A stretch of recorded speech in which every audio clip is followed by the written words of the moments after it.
Hey guys, welcome to another Cineworld live stream. I am today in a place called Catba. This is where the stream will be today, so sorry if there's a bit of background noise from the boat. And again, this won't be a live stream. I'll have to upload this video for 2 AM tonight because that will be 7 PM UK time. And so I just wanted to give another update on Cineworld. Always got more to say. I'm still invested in the stock, and my opinion on it has not changed wildly from a week ago, 2 weeks ago, 4 weeks ago. So I still feel as though what I'm going to do this episode is try and answer frequently asked questions, as well as give a little bit of an update. But what I want to warn you about is with regards to Wi-Fi, I have either not had any Wi-Fi, or I've had Wi-Fi for a short period of time and needed to immediately work out where I'm going to be next and get in touch with family and friends and let them know I'm okay. So I've not had a chance to do a ton of research, but what I have been able to do when I go on for short periods of time is check that the information on this stock is still not fundamentally changed. There's no major RNSs, there's no major news articles that have come out, and the only thing that is massively impactful is the fact that they got another delay on their Chapter 11 filings, which would indicate, I mean, in my opinion, still, that more time is good time.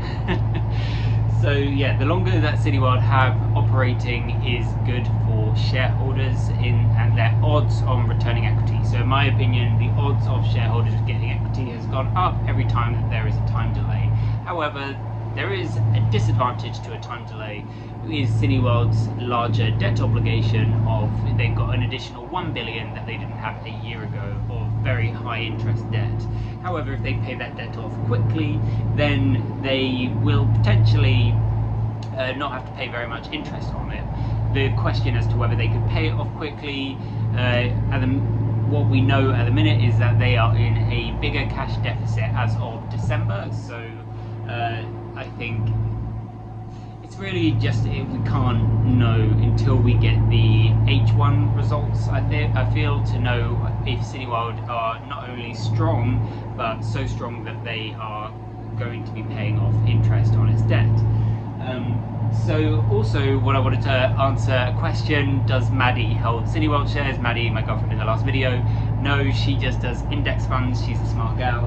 I feel a lot of people should just do index funds. You got to have a tough stomach for stock investing, individual stock investing, particularly because of situations like this.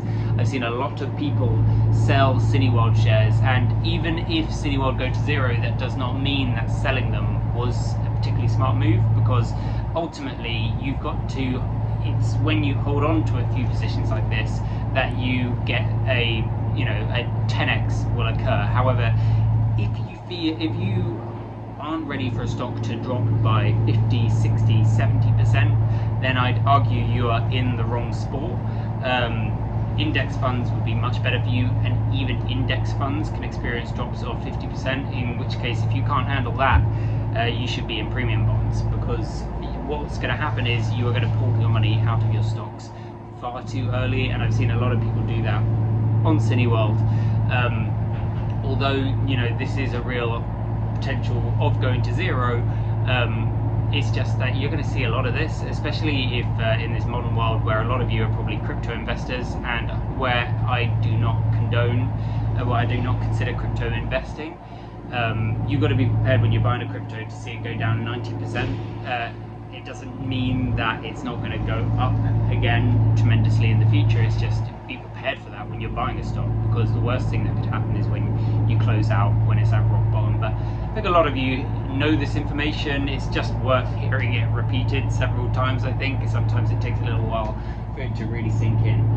Okay, wow, God, there's such an amazing view outside the window right now. I'm going to be going upstairs to get a beer in a minute, because as I said, I've not been on the Wi-Fi long enough to really give you too much valuable information, only that I can tell you that I've not seen any information that is very dangerous to the stock. I feel like there was a bit of confusion about the Mookie thing last week. Seemed like most of you got it, but some of you didn't. Mookie got loaned his shares of the business to the bank. Can't remember off the top of my head. Something like Sandgrove Capital. He lent his shares to Sandgrove Capital. Sandgrove Capital lent Mookie 200 million. So Mookie's 200 million, he can't hold on to that if he refuses to trade it for the shares. He has to contractually give 200 million back to Sandgrove. It's a loan, it's like a mortgage. If someone loans you 200 million to buy a house and the house burns down, you can't then say to the bank, oh, yeah, I don't owe you this mortgage anymore. Mookie has to give 200 million back to the bank, and so he better hope that his shares are worth something when he does that, because otherwise he is just left with whatever interest he got on the 200 million during that period of time. So I think still people are confused whether Mookie would have to give the money back. It's my observation that Mookie absolutely must do. Wow. Lean back a bit so you get a bit of the sunlight on my face. Not trying to make any of you jealous. And so what I want to talk about next is basically you should also how to invest in Cineworld. The way that I think you should think of this stock is that it should be one in a portfolio. It's not something that you go all in on. And I don't personally believe that you should go all in on any stocks. The best advice I had on how much to diversify, there's no one rule, but I think the best general rule that would suit the most people is you should look at it as like a carton of eggs, so 6 to 12, and you should watch that carton of eggs very closely. So make sure that's Charlie Munger's advice, I believe, and they have a ton of different investments. Charlie Munger and Warren Buffett, they talk about having an undiversified portfolio, and yet they have a ton of investments because they've been so successful. It'd be very hard for them to invest their amount of money into one thing. They just wouldn't make that much. So ultimately, once you get to a certain size, you can't help but diversify, but that impacts their growth. They've only grown 20% in the last few years. So having a small, like 6 to 12, Cineworld can sit in that as a high risk position, and basically if that goes to zero, one of your other positions should hopefully go, should 4x, 5x, 10x, should compensate for your loss. So that's what diversification, the important thing about it. And before anyone thinks that companies like Apple and Facebook and Google, like you could be fully invested in them, absolutely, but a lot of these companies are heavily overvalued because it's hard to sort of put it, but basically they are priced as if they're going to grow because they are very likely to grow. But every time there's an indication that they aren't going to grow, like with Facebook and Meta, the value of these businesses collapses very, very fast, just because the stock market is built so much on faith. And so what I will say to you is that there is real chance for any piece of information to shake up people's faith. There are just so many people that hold these stocks that you might as well wait until the faith is shaken a bit, and then you can buy at much better price to earnings. That's why no one's saying that these are bad stocks to hold, like Apple and Google and stuff like that, only that ultimately these companies cannot avoid bad information coming out about them because they have so many factors that affect their wealth, that it's bound to have one of the 5 top companies, let's say, bound to have some sort of information that comes out that affects their fundamental value in the eyes of consumers who buy stocks. And so you might as well wait until those are below a margin of safety. But that's why it's not worth necessarily going all in, even on a particularly perfect stock like Apple. It's not worth going all in my opinion, because something bad could happen to them, and they are priced as though they are going to grow. And so even right now, to this day, Apple, when I last checked, were at 25 PE. I'm always checking Apple because they're my favorite stock. They are at 25, and I'm not going to buy them until they got to the point at which Buffett got majorly invested, which is around price to earnings of 10. And A lot of people think that that can't happen, but we've seen what happened with Silicon Valley Bank is now collapsing.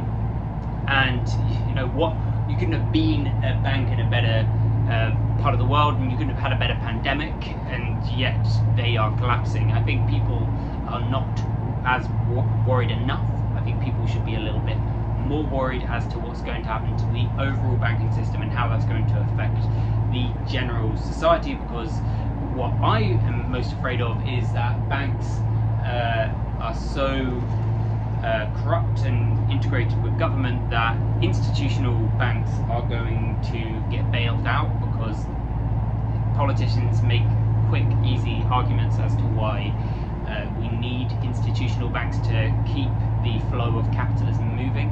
And so what we'll have is just tons of quantitative easing during a recession, during raising interest rates. So that is why I am in favor of crypto. By the way, I don't think this affects massively companies that are in debt. I think yes, it does. Like, big debt is a issue during times of rising interest rates, but there are so many great companies that use debt responsibly, such as Netflix. Actually, that was one I was trying to do a comparison between Netflix and Cineworld, and pointing out that Cineworld is a better investment than Netflix. However, Netflix are an incredible business, and maybe that could do with a video on its own.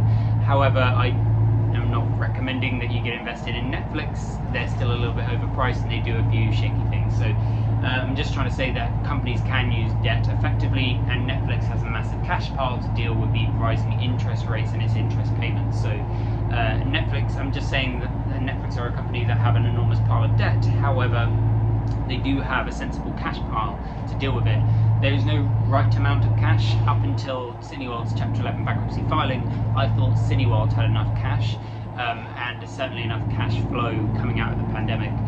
But I made a bit of a miscalculation. I didn't expect that it would take so long for Hollywood to be producing films again, and we had half the slate last year. So there's a lot of factors that can be affecting companies, and that is why you need a small amount of diversification. But I, fortunately, even while I'm traveling and just doing quick updates, I'm able to keep track of my portfolio because it is very small and condensed. And then my bulk of my diversification is that I buy an index fund, S&P 500. That seems to work for me. Right. Yes, so all financials, it's about what personally works for you.